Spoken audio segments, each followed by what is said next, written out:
वासुदेवाय ओम नमो भगवते वासुदेवाय Hare Krishna. Welcome everyone for our Sunday satsang. So every day we discuss different topic based on Bhagavad Gita. Every day we different themes we discuss. So today our topic is apparent contradictions in the Supreme Personality of Godhead. Contradictions in the sense we believe something else, but how can I conceive this? It may not be true, but they are saying something like that. It is contradiction. We may not be able to perceive this. We may not be able to conceive this. So in the Shastras there are many things mentioned that if we see in our material viewpoint, it may not match. Like for example, Krishna is lifting Govardhana a hill. It is a contradiction, So we think that we always think with our limited capacities. Okay, we can conceive some things which is within our limit. Okay, beyond our limit we cannot conceive. It is called inconceivable. So it is beyond our range. So there are some things mentioned in the Shastras. So what are the contradictions? How we can understand this? This is our topic today. Apparent contradictions in the Supreme Personality of Godhead, Krishna. Okay. So first I will start with a question. Very difficult question. You have to hear properly. So what is 1 minus 1? 0. Sure? What is 1 minus 1? 0. So as per spiritual calculation, 1 minus 1 equal to 1. Okay, it's a contradiction, right? So with our mental ability, we are coming to a conclusion that 1 minus 1 equal to 1. And that is correct in material point of view, but in spiritual point of view, it is not correct. 1 minus 1 equal to 1. 1 minus 2 equal to? Minus 1. But 1 minus 2 equal to also 1. Okay, so we will see how it is. So in Isha Upanishad, there is one Upanishad. You might have heard about Upanishads. So there are Vedas, 4 Vedas are there. And then in the Vedas, there are some part. It is called Upanishad. So this Isha Upanishad, this is a part of Yajurveda. So this is one part Upanishad. So there one verse is there. Om Purnamadav Purnamidam Purnat Purnamudachyate Purnasya Purnamadaya Purnam Evavashishyate. Okay. The meaning is, we can see Purnam means complete. Okay.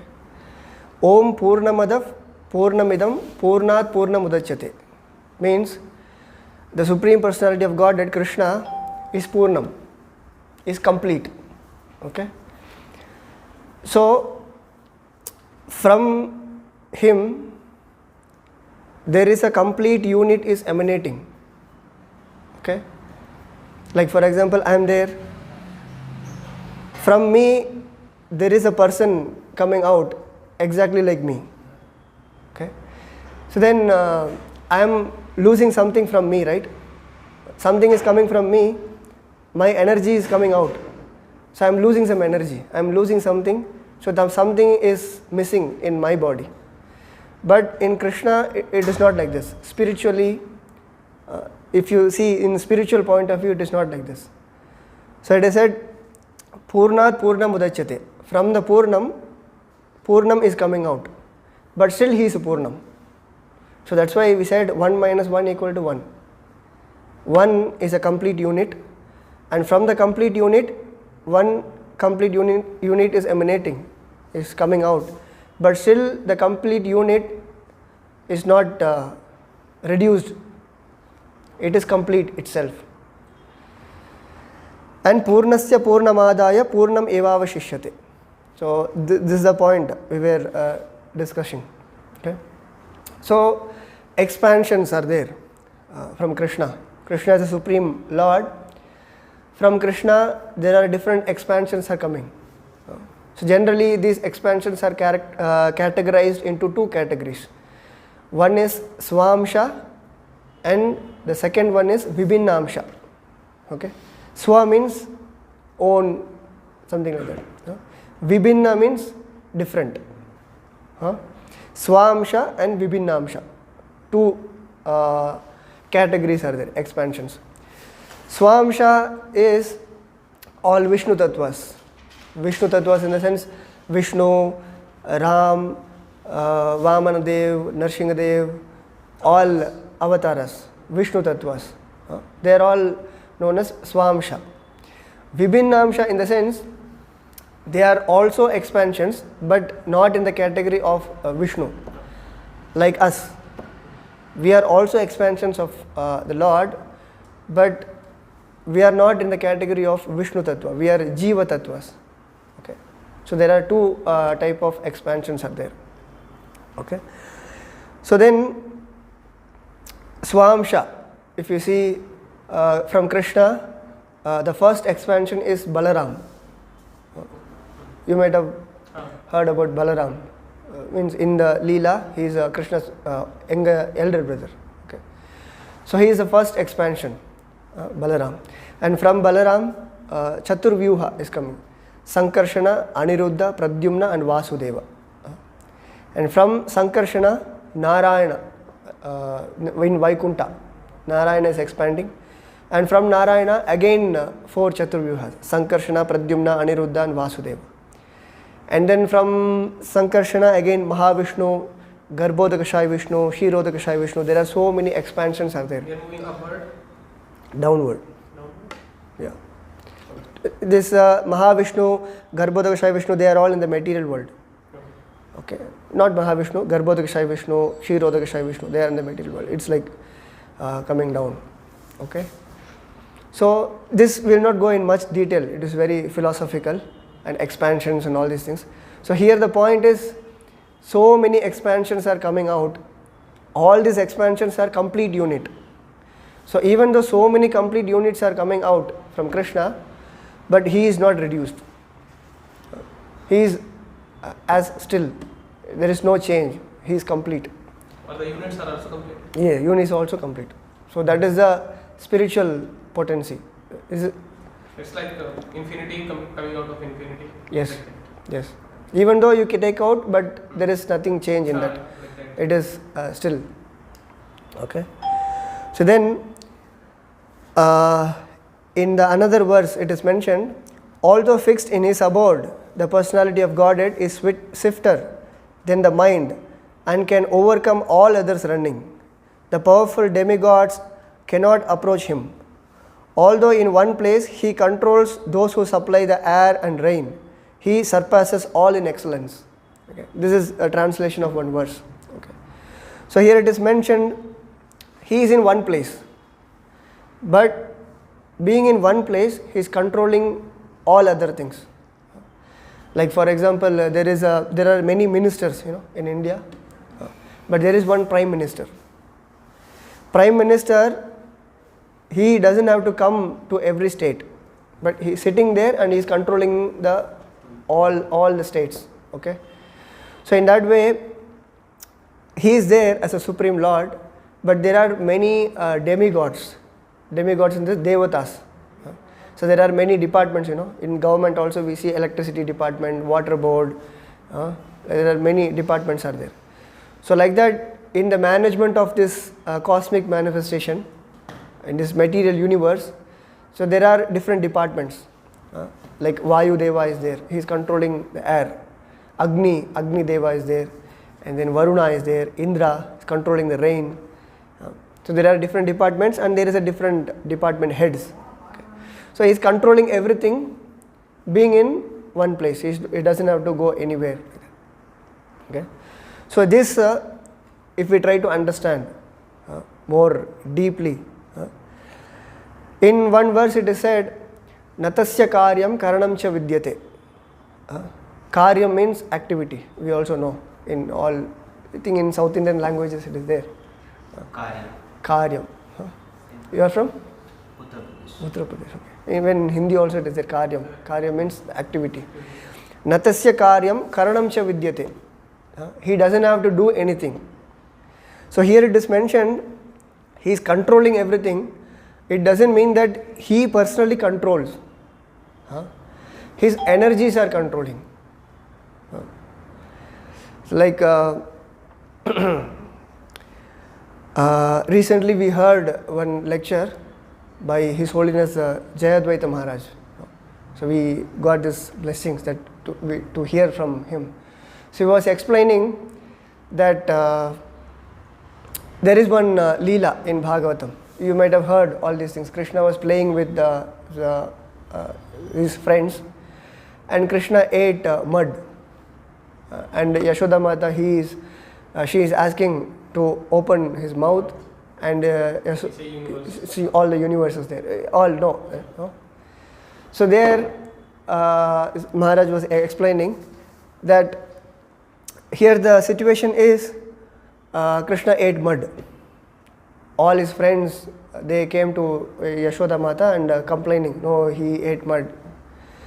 So then there is an inquiry. Yashoda Mata is asking, no, open your mouth, I want to see whether you ate mud or no. So then now Krishna is in trouble. But Krishna is saying that, no, I didn't eat mud. I didn't do that.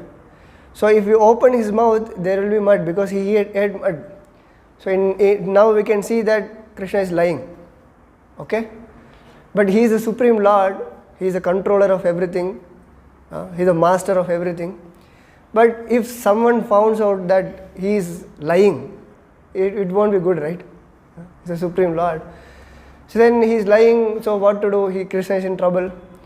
So then his Aishwarya Shakti so then manifests there, and when Krishna opens his mouth, Yashoda was seeing all his universes, and she was also seeing Vrindavan, and she was seeing her also. The mouth. It was mentioned like this. Okay. So this is inconceivable. Okay. But we can see whatever we are thinking, whatever we are trying to understand, that is all from our mundane viewpoint, material viewpoint. But these are spiritual things, inconceivable things. So here this Aishwarya Shakti manifests there, and it showed the entire universe, and it bewildered everyone. What is Aishwarya Shakti? Aishwarya Shakti is one of the potency of Krishna. Like there are different energies of the Lord. One of the energy is this internal potency, Aishwarya Shakti. Okay, it's the opulence. So when it's the Supreme Lord, but this Aishwarya Shakti is more prominent in Vaikunta, not in Goloka. Vaikunta means he is at Narayana, Lakshmi Narayana, and he is there, and so many servants are there, and they are fanning him, and that opulent, that is called Aishwarya Bhava. You see the Lord as a master, and you are a servant, and the master, the royal look, the servants are there, he is serving always, and always so many people are following him, like the royal, that is Aishwarya Shakti. So this is more prominent in Vaikunta, not in Goloka. In Goloka, when Krishna was a young boy, so he is just playing around with his friends, cracking jokes and stealing butter, and feeding monkeys and all these things. This Leela is different. Here, the Aishwarya Shakti is not prominent. Aishwarya Shakti is like in a background, like that. So Krishna wants to experience that young child mood. So this Leela is manifested in Goloka. Okay. So here the Aishwarya Shakti came, and it bewildered everyone. Yashoda was seeing a universe and so here Maharaj was explaining that he is a first class servant. Okay, So there is a three levels of servant, third class servant, second class servant and first class servant. Third class servant is you tell something, after telling also they may not do it properly. That is third class servant. Second class servant is you tell something and they will do it perfectly. That is second class servant. The first class servant is you don't have to even tell. They will see what is the need there, what service is required there, automatically they will do. Okay. So this Aishwarya Shakti, even though it is not prominent in Goloka, but there it was required. So it was required to bewilder Yashoda. Otherwise, if they found out that Krishna is lying, then it is not good, So in Bhagavatam it is mentioned that Satyam Param Divahi. He is a Param Satyam, the absolute truth. So Param Satyam, he is lying, then it is not. So then it was required. The Aishwarya Shakti, it was required. It was required to bewilder everyone. So it came, and so this is a first class servant. Okay. So now this is inconceivable. Krishna is opening his mouth and then seeing entire universe like that. Now in the material world, we are also trying to imitate. This Aishwarya Shakti. You compare, like now we have mobile phone. Okay. So it is automatic. Sometimes there is there are some advanced phones like brightness. You don't have to increase and decrease all the time. You go in a bright place, automatically the brightness will increase. You come in a dark place, automatically brightness will reduce. It is like a Achintya Shakti or Aishwarya Shakti. And like for example, if you would have driven the car, you go in a subway and it is dark. Automatically the phone will become dark mode, and when you come in the light, it will become bright mode. So, and many things, we are trying to make it everything automatic. So AC, automatically it switches on, switches off. You are trying to keep your environment in a particular temperature. We are trying to imitate this. Just according to temperature. Yeah, according to temperature. So this means that we are trying to imitate this. So now this Aishwarya Shakti, wherever it is required, it was serving. So now we are thinking that we are the master. We are the master, and whatever is there, everything should serve me according to whatever way I want. So this is the illusion we are in. So we are thinking that we are the master, we are the Lord. So, but that's why we are in this material world. So this is an illusion. But in our case, in material case, many things it fails. Like for example, like what we spoke about, mobile phone, air conditioning, and all these things.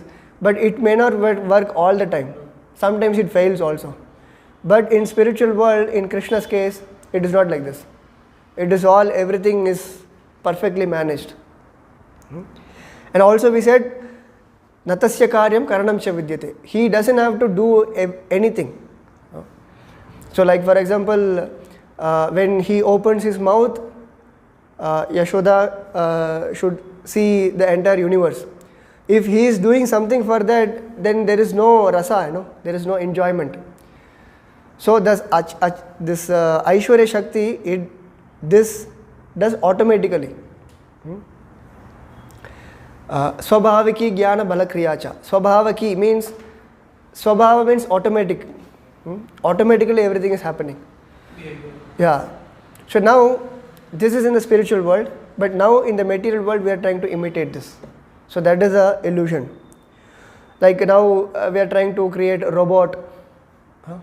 So that is a even higher version of whatever we discussed now. AC, mobile phone, that is all like robot in the sense like you welcome someone and it comes and gives some offerings and it goes, whatever you say it listens, like that. So now this is all like a imitation. In the spiritual world, Krishna is enjoying like this, and I also want to enjoy like that. And I want to become Lord. I want to become the controller of everything. So in that illusion, we are trying to do all these things. Okay. But this inconceivable potency, this works only for Krishna, not for us. Not in the material plane, it is in the spiritual plane. Okay. So then in another verse it is mentioned that the Supreme Lord walks and does not walk. He is far away, but He is very near us as well. He is within everything and yet He is outside of everything. Okay. This is like a contradiction. A person, he can walk, but also he cannot walk. A person, he is very near to us, also he is far. So this is a contradiction.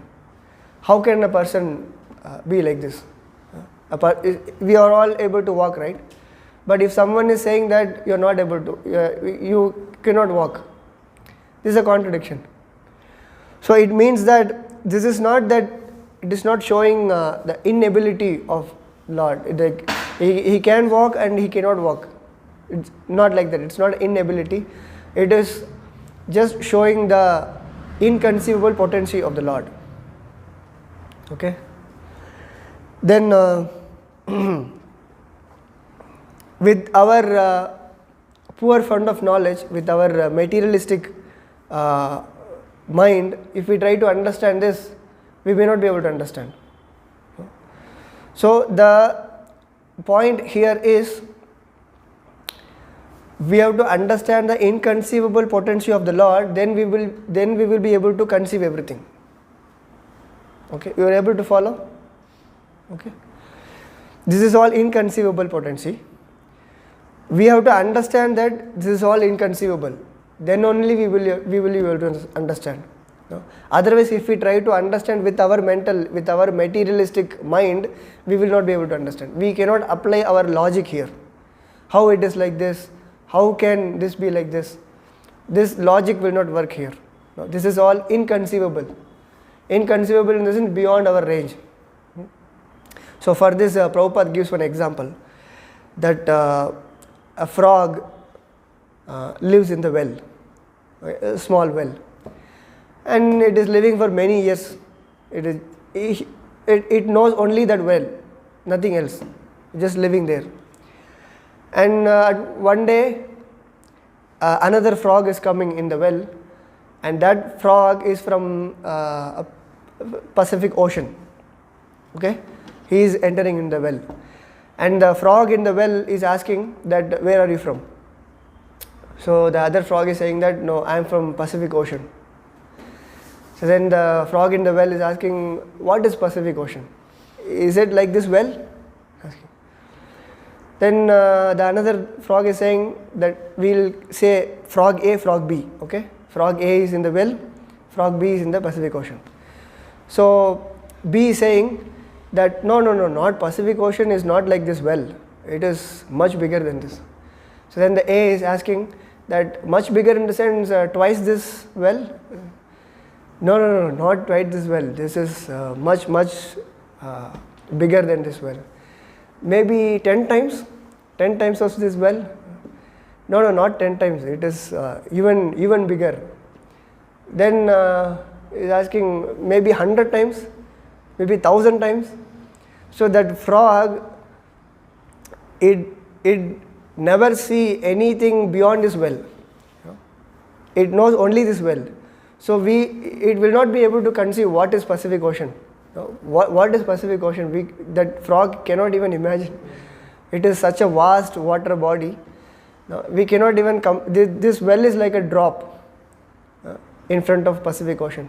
But that frog is keep on increasing, like maybe 100 times, 1,000 times, 10,000 times.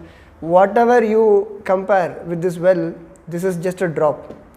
That the frog in the well, it will not be able to conceive what is Pacific Ocean.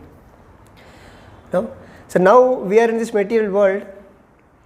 Now whatever we are seeing, whatever we are perceiving, whatever we are interacting, everything is, within this limit, within the materialistic limit.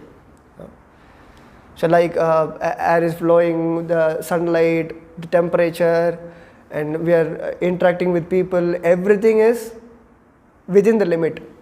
But the spiritual things are inconceivable, it is beyond the limit, beyond our perception. Okay? So this is like a Pacific Ocean. We are in the well. We will not be able to conceive whatever is happening in the spiritual world like that. So for that, we have to get that spiritual senses. So now our senses are material, it is all limited. So like with our eyes, can we see what is beyond this wall? No, not possible. So now I am speaking, it is audible to some extent. Beyond that it is not. So there is a limit always in the material world. We are limited. With our limited capacities, we cannot understand which is beyond our limit. So like that, we are trying to analyze everything. Like scientists, for example, they say that what is the chemical equation of water? Who knows? H2O. Two oxygen and two hydrogen, one oxygen together is the water. Okay, they found out from the water. Okay, so if we give a huge quantity of hydrogen and huge quantity of oxygen, can they produce water like in the ocean? Is it possible to create that water? No, not possible. So from the water we can calculate what is the chemical equation of water. But if we give that chemical, can we create that water? Not possible. It's a big ocean, So it is not possible. But how it is all existing? Who created this water? We understood the chemical equation. We have the chemicals also. But why we can't create the ocean? Resources are We have the resources. We have hydrogen, oxygen, all the chemicals we know. If we combine everything, water will come out. But we cannot create this vast water body. So this is what we are lagging. So this is all by the potency of the Lord. It is all created by the Lord. We cannot do this. Like scientists, they invented airplane. It is flying. There is a special petrol for that. No, if you put normal petrol, it will not fly. There is a special petrol, special metal is used. So then it is flying. Okay. So for example, you compare the airplane with the mosquito. Okay. Mosquito, you don't have to give any energy. You don't have to put petrol, nothing. It is automatically taking whatever energy is required for it. It's just going somewhere and taking some blood from someone, and it is flying without any control. Even airplane, if you want to control, you need some pilot. You have to control it, otherwise it will not fly. But a mosquito, a small entity, without any support, automatically it is taking energy from something, whatever is required, and it is just flying like that. And even mosquitoes, when it flies, it comes near the ear, it makes some sound, So that is not the sound of mosquito. The wings, it is so fast, it is moving, it is making that noise. So it is so amazing creation, So can the scientists do this? It's not possible. So we have our limitations, we have our range. So, but something is beyond our range. So that is all spiritual, inconceivable. So the thing is, we have to understand that whatever is spiritual things, whatever is mentioned in the Shastras, that is all inconceivable. So when we understand this, then we will appreciate this. Till that time we will not be able to appreciate. Like there is one simple example. In the Shastras it is mentioned that cow dung is pure. You know cow dung? Gobar.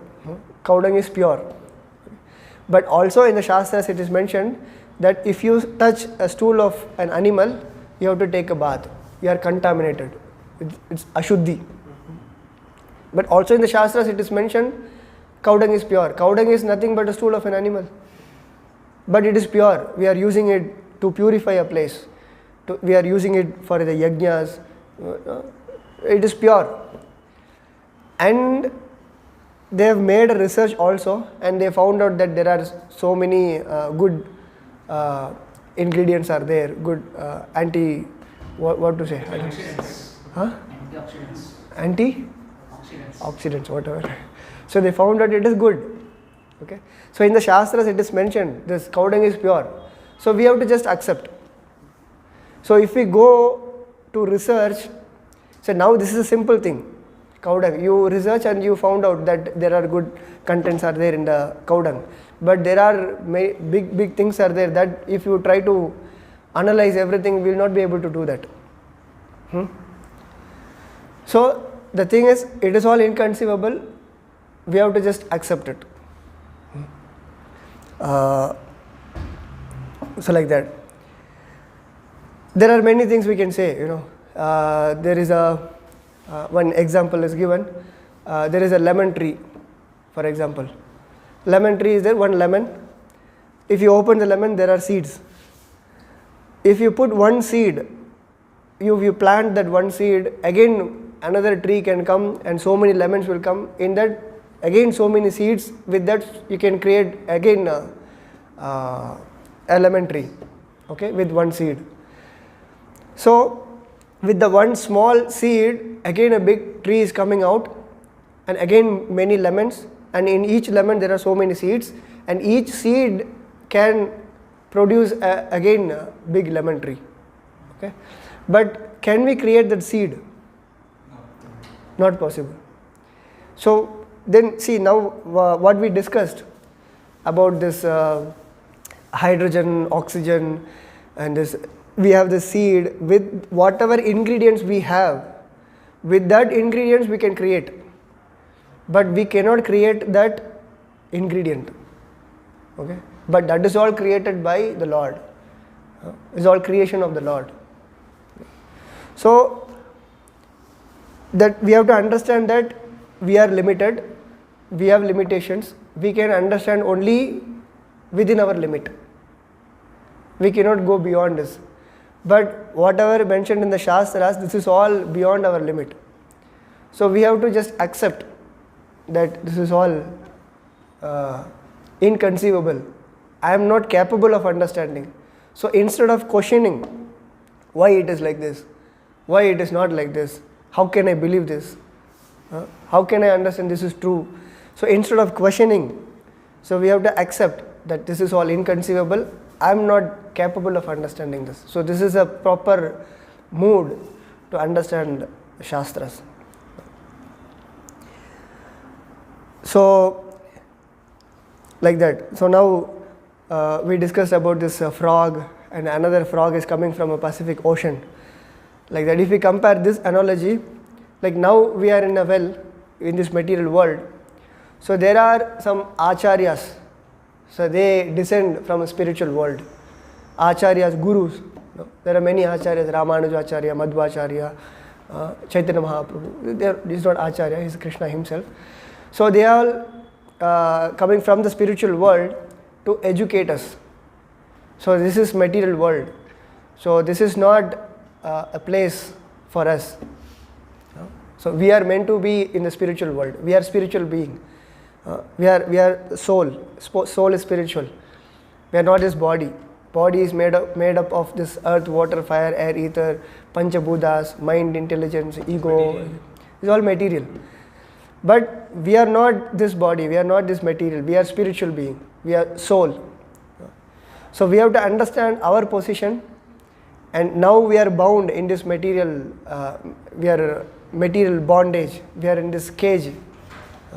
So we have to try to come out of this cage. We have to try to understand that I am a spiritual being.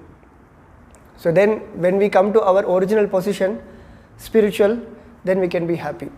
Everyone wants to be happy, right? But everyone is trying to get happiness, but we are not getting it. Who can say that I am happy all the time? No one can say that. So the characteristics of happiness is it should sustain continuously. Otherwise, we cannot say that it is happiness. Like there is one famous example given in a crime branch. There is one special punishment. So they push our head in the water, so we feel so much suffocation. So then they release it. When we come out, we breathe. So when we are in the water, we will not be able to breathe. So then when we come out, we are relaxed, So that is what we are considering as happiness. That is not happiness. When we are in the water, we are so much suffocated. So that is suffering. So when we come out of the water, when we are breathing a little bit, then that we are considering as happiness. That is not happiness. That is absence of misery, absence of distress. Okay. So that is what the happiness we are getting in this material world. So our happiness, what we get in the spiritual world, that is inconceivable. We cannot even imagine what happiness we get in the spiritual world. But everyone is looking for it, but we don't get this in the material world. For that we have to go to the spiritual world. It is like a fish out of water. A fish will be happy when it is in the water. Okay? You take the fish out of water and you feed whatever. You give money, you give a throne, you put the fish in the throne. It will not, it will die. What the fish want is just water. You give water, you put the fish in the water, it is happy. So now we are out of water. We are trying to get the happiness in the land. We are trying so many things. If I do this, I'll be happy. If I do this, I'll be happy. If I become famous, I'll be happy. If I get money, I'll be happy. If I settle in life, I'll be happy. If I get a good wife, I'll be happy. But we are in the land. That is the problem. We won't get happiness. If we go in the water, automatically we are happy. So to tell this, to educate this, Acharyas are coming from the Pacific Ocean. So they are educating us. So this is not the place, you have to go back like that. So we have to take all these lessons from the Shastras, read, understand what is our position. There are so many things are mentioned in the Shastras. This is not like our physics, chemistry, what we study in our academic. It's not like this. So this is all like why we are suffering, what is our position, why we are not happy, why so many things. These questions are not answered in our academic education, so-called education. So this Shastric knowledge we should get, and we should try to understand this, then we can be happy. Even in one verse it is mentioned that Atmaha means killer of the soul. In Bhagavad Gita it is mentioned that soul cannot be killed. But Atmaha means killer of the soul. How can soul can be killed? Not possible. But a person who got this human form of life, still he is not utilizing this human form of life, then the person is considered as Atmaha, the killer of the soul. Because there is a better facility for a human being. Like animals are there. Animals, they just eat on the road, sleep on the road, and just mate on the road. Who is seeing, can we do this? It not considered anything. It is just whimsically it does things. But we are not like this. We are civilized. We build house, we sleep in the bed, and we eat cooked food. So it's like sophisticated life. Okay? But after getting this sophisticated life, this human form of life, but still we don't utilize this properly, then we are also considered as animals. Like for example, a big government officer is given much facilities. Like for example, governor, there is a big bungalow is given to him, many servants, security, a driver. When the Governor comes out, driver is ready. Where you want to go, I'll take you, like that. So there is a better facility. Why? Because he is doing a big responsibility. But an ordinary clerk, office boy is not given this facility, because his responsibility is very less responsibility. So now, for animals there is no much facilities, but for human beings we have facility. We can understand Shastras. The Shastras are given for us. Gurus are there. We have to use this opportunity. If we don't use it, then this is like Atmaha, killer of the soul. So then the thing is, when we read Shastras, there are many questions like how can I believe this? Is it true or no? Like that. So for that, we just discussed few points that how we can understand what is the proper way to understand the Shastra. It is all inconceivable. It's beyond our limit. So if we understand this, then we will be able to perceive. We will be able to understand the Shastra. Okay. Hare Krishna. Any question, comments related what we discussed?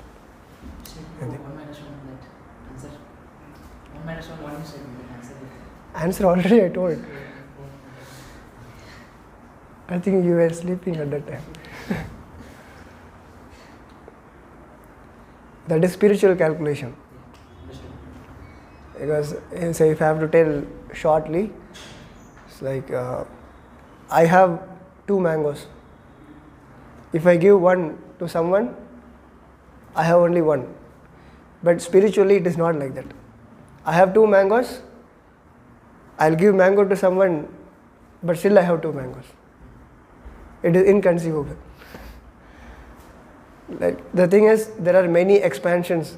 Even though so many expansions are coming out from Krishna, but still he is complete. There is nothing reduced. So that is why we give this analogy, 1 minus 1 equal to 1. Okay. Any other question, comments, or some thoughts? This topic is over, or will we cover next?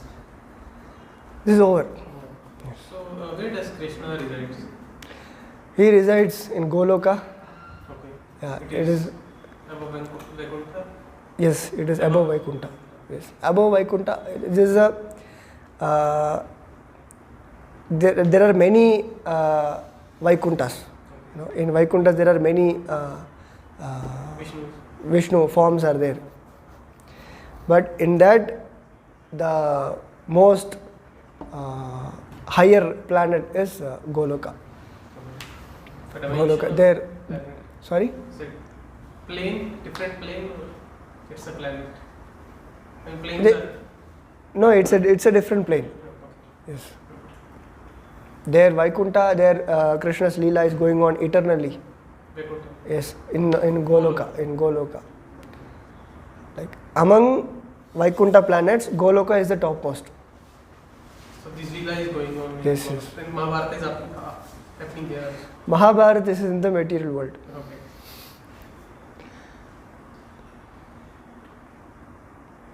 Okay. Okay, then we'll finish here. Hare Krishna. Keep coming. And at the end of the session, we chant one mala of japa. Okay, I think you know how to chant. Okay, so we'll see. 10 minutes we have. We'll chant one round.